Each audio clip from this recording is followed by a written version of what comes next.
윤 대통령이 구속 취소로 풀려나면서 탄핵 심판은 물론 형사재판에 어떤 영향이 미칠지도 관심이 모아지고 있습니다. 여권 일부에선 아예 형사재판이 공소기각으로 이어질 수 있다고 주장하고 있는데요. 검찰은 끝까지 법정에서 유죄 판결을 이끌어내겠다는 입장입니다. 조민준 기자입니다. 검찰이 윤 대통령에 대한 즉시 항고를 포기한 건 위헌성 때문입니다. 검찰은 즉시 항고를 해도 윤 대통령 측에서 구금의 위헌성 문제를 계속 제기할 것으로 봤습니다. 헌재에서 위헌 결정이 나올 경우 재판에 미칠 부정적인 영향도 고려한 것으로 보입니다.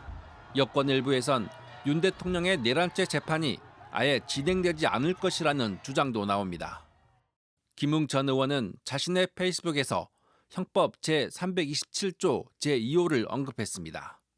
공소 제기 절차가 법률 규정에 위반된 만큼 법원이 소송을 자체적으로 종결시키는 공소기각 판결을 할 가능성이 크다는 겁니다.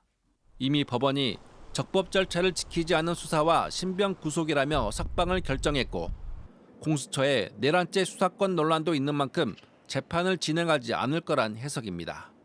하지만 검찰은 이런 주장과 상관없이 공소 유지에 주력한다는 입장입니다.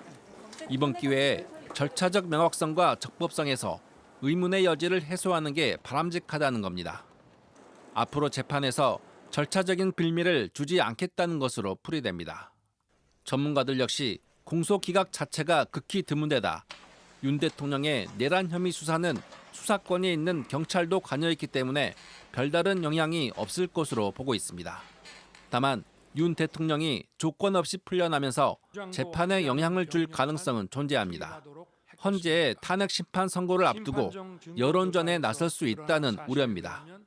증인 접촉 금지 등 석방 조건이 없는 상태에서 메시지를 내거나 증인들에게 영향을 미칠 수도 있다는 분석입니다. JTBC 조민중입니다.